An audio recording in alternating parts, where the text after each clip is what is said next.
Well, greetings everyone, and welcome to the second week of Christian Cultural Heritage. I know the first week you had quite a few videos going through the PowerPoint presentation, that first one. This second week will not be quite that packed. We will only have two lecture videos for you to watch. So it won't be as intense as the first week. So I'm glad of that. But please continue to do the work as is prescribed in your syllabus and online. Remember to do your reading and discussion posts and all of those things, and keep up with that. We want to encourage you to do well. All right, well, we're going to begin on the next presentation. Let me get the screen shared here, and we'll get started. All right. Well, this presentation has to do with Christianity's global presence in the world. So, since we're talking about Christian cultural heritage and looking at what we're talking about as Christian, we need to think about Christianity within its global presence and within its presence in the U.S., where most of us live. There may be some of you in class that are taking this course that are from another country, but for the most part, most of us are here in the U.S., though I lived a lot of my life outside the U.S. Now I'm living in the U.S., except when I make trips back. But in either case, we need to understand what the situation is with Christianity, both globally and in the U.S. So this presentation is to give you some idea of that. Dinesh D'Souza makes the following observation: Christianity is the main foundation of Western civilization, the root of our most cherished values. And as we get further into this course, we will see this to be true, and realizing that Christianity, with its foundations way back in the first century with Christ, actually has had profound effects throughout the world, and especially on the U.S. And so, and it is the root of our most cherished values. Dinesh D'Souza is a well-known writer, and also he's worked in various government administrations in the U.S. So it's a good observation. If you look back in the 1970s, sociologists and academics were predicting the decline of religion and the great growth of secularism in the US, much like in the Western Europe. This was called the secularization thesis or theory, which expresses the idea that as societies progress, particularly through modernization and rationalization, they're causing religious influences and authority to diminish. Well, what we'll find out as we go along is this hasn't really happened. And in fact, the world is very religious overall. And though in particular pockets there is more secularization than others, and we can see it getting more so in the US some, but really they expected, that by now, that 2/3 of the world would not believe in anything, but that hasn't turned out to be true at all. And so keep that in mind, because as we look at some of the statistics in this presentation, we will be seeing some of the reasons why this didn't happen. All right, well, realities turned out differently. As Peter Berger, who was one of the sociologists that predicted, bought into the secularization thesis and theory, he would later write that the myth of secularization, he points out that it is that this idea of inevitable secularization has lost its credibility. And so his later writings, after 1990, somewhere in there, he as a sociologist, he points to the fallacy of the secularization thesis, and that if you look around, you can tell that that isn't happening like they thought it would happen. In fact, globally, there's a revival of religion. Christianity in the Southern Hemisphere, like Africa and South America, is a growing force in those parts of the world. Yeah, not only Christianity, but Islam also. The Islam Reformation. In the 20th century, Islam grew from 12% to 21% of the world's population. It is the fastest growing religion in the world. And there are various factors for that we most of it is birth rate has a lot to do with it. But in either case, it still shows that people are notoriously religious. And there's never been a group of people, a culture that hasn't been religious and primarily religious. So the idea of humanity as being secular, just it doesn't prove historically to be true. And of course, we know as Christians that God created us as spiritual beings too, and to have physical and spiritual natures. And so humans tend to look towards the spiritual side. If you just look at the world as a whole, I think, I don't know, 20 different religions here. You can note that Christianity is the largest religion with 2.3 billion of a population of about 7 billion. Islam, 1.6. So you can see those are the two largest religions. Hinduism, which is mainly in India, is 1.1, which is around the population of India. But if you notice, the fourth one is secular, non-religious, agnostic, atheist. This is a broad category. A small portion of them would be atheists or agnostic, and the rest just not religious. They're just not engaged in religious activity. And so we would call them kind of secular, living secular without giving much mind to religion, even though some of them, if you were to ask them, might say, yes, I believe in God, but they're not religious. In other words, they don't participate in any kind of religion, but they still may have some kind of belief in something spiritual. Buddhism would be next, and you can see that from there it goes down pretty small numbers compared to the Christianity and Islam. And you could keep going, Judaism at 14 million, and then on down to a bunch of these other religions. So, but the world is basically religious. You can't get away from that. And it's just a matter of what religion. But Christianity is one of the most active in, trying to bring people to that faith. But you have to look at some of the others too, especially Islam actively tries to bring people to his faith as well. And some of the others like Hinduism, Buddhism, that's not a priority in their religion.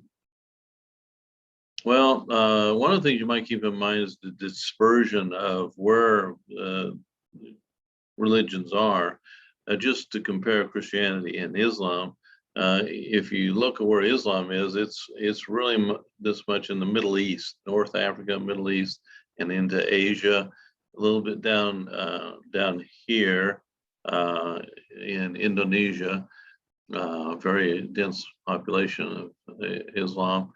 But if you compare that to Christianity, which is a more worldwide religion, you can see it's spread there, but you see that kind of blank space in North Africa and Middle East. It's very interesting that at the beginning of the second, third centuries in here, this whole area was mainly Christian. So it's changed since Islam came on the scene. But it's just to show that Christianity is very global and growing very fast in the southern hemisphere here in southern sub-Saharan Africa, and then down in uh, Latin America and Central America, and still strong in the U.S. Well, so the world is primarily religious is the point, and that's why the secularization thesis has failed. That theory that they put forward just hasn't turned out to be true. It's really primarily among the wealthy intellectual elites that you find atheism, agnosticism, and secularism being prominent in their thinking. And there's different types. There are people that are secular based on philosophy, but a lot of people who are secular are just people that are just living their daily lives without giving much thought to religion, as they're too busy, making a living, making money, getting rich or something. That just doesn't become a priority, and they don't necessarily intellectually just think about the fact that, hey, I'm basically agnostic or atheist, or I just don't care about religion. They just living their lives. If you break down the world's religions population percentage-wise, this would be kind of what it would look like. Christianity, 31.5%, Islam, 23.2%. And then the next area is Hinduism and non-religious area here. And like I mentioned earlier, that a small portion of this, about 2 to 3%, would be atheists. And probably 5% would be atheist and agnostic. You'll see some numbers a little bit later related to that. Then you got some other religions here, but maybe that gives you an idea that the world is very religious ultimately. And it's a matter of which religion. And of course, in here, we're looking at Christianity primarily. Here's a graph from tracking major world religions from 1900 to 2010. And so in this one, if just to pick out Hinduism and Buddhism, Hinduism right here, you can see it's pretty flat from 1900, because mainly they don't try to evangelize, because you have to be really to be born a Muslim. There was a guy who said he wanted to become a Muslim, and the not a Muslim, a Hindu, and the Hindu scholar said, well, you have to die and be reincarnated as a Hindu. So you would expect this to be flat, growing mainly because of population. Same with Buddhism here, but you can see it's actually declined some, and partly I see Buddhist thought is very popular in the U.S. Among pop culture, but truth about Buddhism is that it's kind of a religion that just says you have to work your way out of it, and very few people can.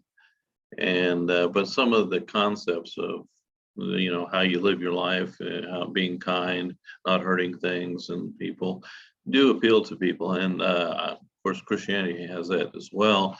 But Buddhism is not a growing religion. So that pretty much leaves Christianity and Islam. But if you look at Christianity as a whole, which is right up here, you can see since 1900 there's been a decline. And we're going to talk about that a little bit in a moment, because part of Christianity is declining and other parts have been growing. And that's the reason you see this decline. But if you just take out the evangelical part of Christianity, this line right here, you can see it's growing. And, so that's the difference, that the evangelical side of Christianity is growing. It's generally called the mainline Christian denominations have been declining. So need to keep that in mind, but we'll talk about that a little bit later. Islam, you can see really moving along, and you can see here it really starts growing faster at this time period. And so this is when you got the Islamic states, and they're becoming wealthy because of oil and so forth. And but Islam is growing substantially. So that's something to keep in mind. All right. Well, here is from the Pew Research. They do a lot of research on religion and various things in the world. And this is one they did that shows the growth of Islam and Christianity in sub-Saharan Africa. And if you'll notice, the African traditional religion, which was the primary religion in Africa, when my wife and I went in 1984, our oldest son was 10 months old, and we had our second son there in Africa. And but a lot of people were still follow traditional religion, but that's been declining now, and now is not the dominant religion. So what you see is that Christianity here in the yellow has been growing significantly, and the majority of the population in sub-Saharan Africa is Christianity. And where Islam is also growing, though, as you can see, but not as quickly. But it just shows you again, religion, not secularism, is still very strong in different parts of the world. All right, well, let's talk a little bit about that dichotomy that I was talking about a minute ago, where you got the evangelical side of Christianity in the U.S. And in the world, for that matter, is growing, where mainline, they're having a substantial decline in membership. Now, let me be clear, I'm not picking on any particular denomination or religion. The numbers and statistics I give you are taken from the information that's submitted by these denominations. There is a group that meets that they have members from all the different denominations, and they put together information about how many churches they have, how many members, and so forth, so that they can develop the statistics, so people can look and research what's happening in the different denominations and churches and movements and so forth. So I'm not telling you something they don't already know, and so don't take this as I'm picking on somebody. On the main line is declining. Evangelicals, they continue to grow overall. Some groups are seeing slight declines, but in the Southern Hemisphere, there's a lot of growth. Even though we may see some growth, not so much growth here, other parts of the world is growing. It's growing substantially, and we'll look at some things about that. If you look at the mainline Christianity, like the mainline Presbyterian Church, you realize there are various different groups of Presbyterians, but the mainline, you can see it's been declining since 1960, and now in 2019, it's down to 1.3 million from a high in 1960 of 4.2. Same with the Episcopal Church, 1963.4, now in 2018. These are the last numbers I could get, 1.8 million. And then United Church of Christ, which is not the same as Churches of Christ, which is associated with Faulkner University, but they've declined from 2.2 million to 825,000. That's just to give you some idea of why the graph showed decline. And it's because of mainline churches. And the difference between a mainline and evangelical is mainline churches, for the most part, don't look at the Bible as inspired. I don't believe in the miracles in the Bible, at least among the higher leadership. And so they look at religion quite differently and how to use the Bible differently. So if you compare this to evangelical Christianity, instead of seeing a decline in 1968 for Southern Baptist Convention, they're going up, although they declined a little bit from 2008 to 2012 and declined some into 2018. Assemblies of God, on the other hand, have been growing and continue, at least aren't, if they're not growing, they're at least staying about the same.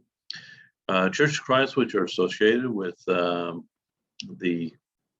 Faulkner University, just to give you our statistics, I'm a member of the Church of Christ, and we do try to keep up on statistics in our group, and we began growing. In 1960s to 2006, we grew, but we started after 2006 approximately. There was beginning a slight decline, and that's numbers show this in 2012 to 2018 to 1.1 million. And I'll show you a few more on that as a number of our students come from that background. So in the West, what we're seeing, has been growth in secularism, though not to the extent that the secularization theory had thought. But it's in the West, it's primarily in Europe and to a lesser degree here in the U.S. For example, 1 in 5 Europeans say religion is important in their life. So 20% of Europeans would say, I think religion's important. But if you were asking them, are you spiritual? Many would say they're spiritual. So, 1 in 5 say they're not religious, but you could probably get 3 out of 5 would say, hey, I'm spiritual. So they have some sense of spirituality, but they may not participate in any religion. So we do have growth of non-religious in this last century, which is part of that is secularization, which is part of what we're going to study in this course, because that is a part of what's happening to our culture in the U.S. is the secularization, and we have to understand how it came about, what drives it, and how we as Christians can engage it. And we'll do an engagement of that, the secularization, in the last presentation. But it's caused a decrease in church attendance. If you just look at church attendance, then people will say, hey, I'm Christian, or I believe in God, but that doesn't translate into actually going to church. So we'll see these numbers are different. Here's an example from Gallup poll, percentage of Americans with no religious identification. They trace it from 1948 to 2008. And so these are with no religious affiliation. If you look down here, it seems like almost everybody was affiliated with some religious group. But as you go through the years up here to 2008, you got about 12%, give or take, of people now are not really affiliated with any particular religious group. And we'll see this in some other statistics here as we go forward. Here's another one from Gallup poll, religious preference in the U.S. They looked at 2011 to 2012. And in this, if you see Protestants or just the Protestants and non-Catholic grouped together, they would say 52.5% have a preference, but it drops to 51.9%. Catholics have a little drop as well. Mormons will go up. They have a very strong preference. Jewish slightly up. And oftentimes this is also an ethnic identity, so that makes a difference as well. And Islam, slight uptake, it's also oftentimes an ethnic identity. But no religious identity is going up overall, and that's just a one-year picture of religious preference. We'll see a longer term later on. This is from the Pew Research, growth in religious unaffiliated. So they got it from 2007 to 2012, and you'll note that the atheists, that's about 2%, a little less than 2%, and that's going up to about 3% or something. I think over here, if you look, atheists, 1.6, then 2012, 2.4%. And then the agnostic, same kind of deal, 2.1. An agnostic basically is someone says, I don't know if God exists or not. But generally they live a secular life, not with religion in mind. So 2.1 to 3.3. So, but you do have these nothing in particular. In other words, they wouldn't say they're atheists or agnostics. They, good many of them probably say, I do believe in God, but they have no religious affiliation. They don't say I'm Catholic, or I'm Protestant, or I'm this kind of Protestant, that kind of Protestant. They just nothing. And so you can see this is the growing trend here, and that's part of secularization that we'll be talking about, taking out the religious aspect of life. And so you can see there's some good bit of growth there, and that's kind of the world we're living in right now as Christians in the U.S. And so these are statistics from the U.S.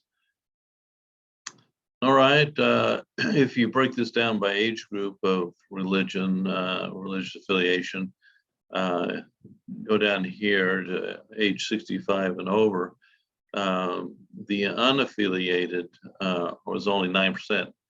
90%, basically are affiliated with some Christian, some religious group, but as you go younger in age, this unaffiliated goes up. So most of you, I think, in this class will probably fall in this age group.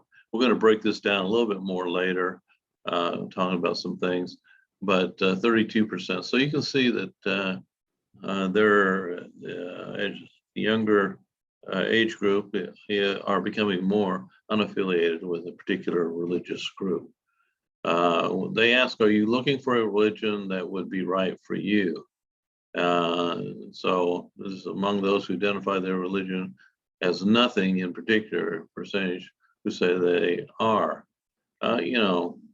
So out of these that are unaffiliated, they're not, 88% say they're not even looking.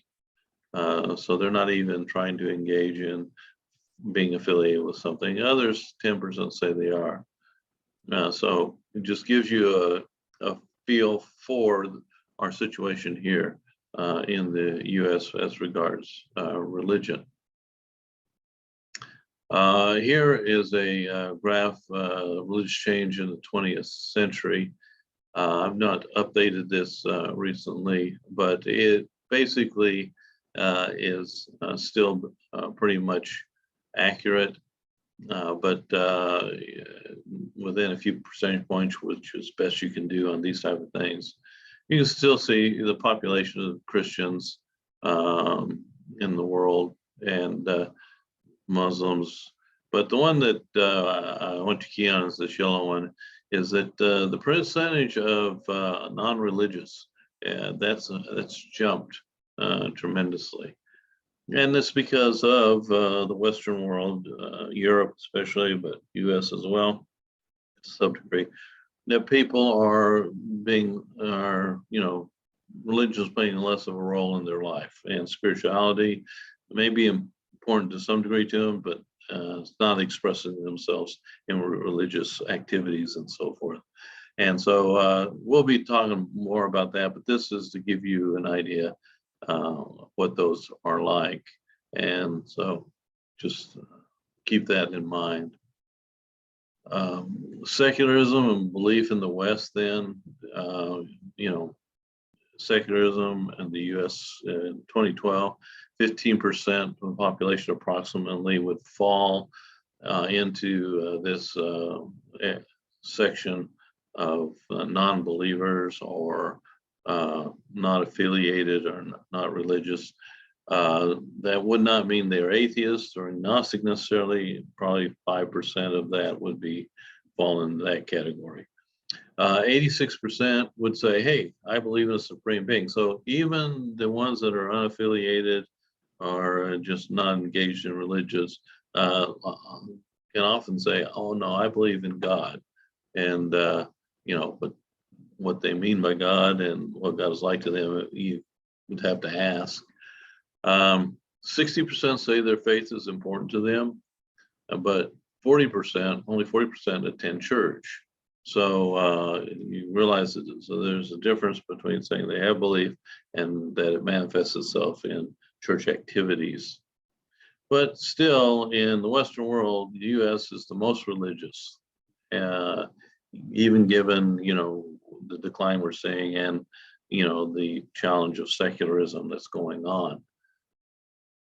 All right, well, the Southern Hemisphere in 1900s, more than 80% of Christians lived in Europe. So most of Christianity, you know, was a lot of it there in Europe. But now it's changed, and the Southern Hemisphere, like Sub-Saharan Africa and Latin America, live in these areas of the developing countries. 2 out of 3 evangelicals live in Asia, Africa, and South America. And that's true, even for Churches of Christ, for example, we have more churches now in Sub-Saharan Africa than we do in the US. In 1900, less than 10% of Africa was Christian, now over 50% are Christian. So that just shows you that growth in the Southern Hemisphere. And again, pointing out that secularization isn't taking over those areas. Instead, they're becoming more religious. And so that's important to realize. All right, well, I think this is where I had planned to cut this one off. And I think I got that right. But I wanted to keep these 2 videos for the lectures a little shorter this time. So I'll cut it off here and we'll pick up here on the next video and finish up this presentation. So for this week, you're only going to have these 2 videos. So they give you a little more time than you had on the last one with not being having so many videos. So I will see you on the next video. In the meantime, hope you do well on your assignments, and I'll be looking on the discussion board to see how those discussions are going and how you're doing on your assignments. So take care and see you next time.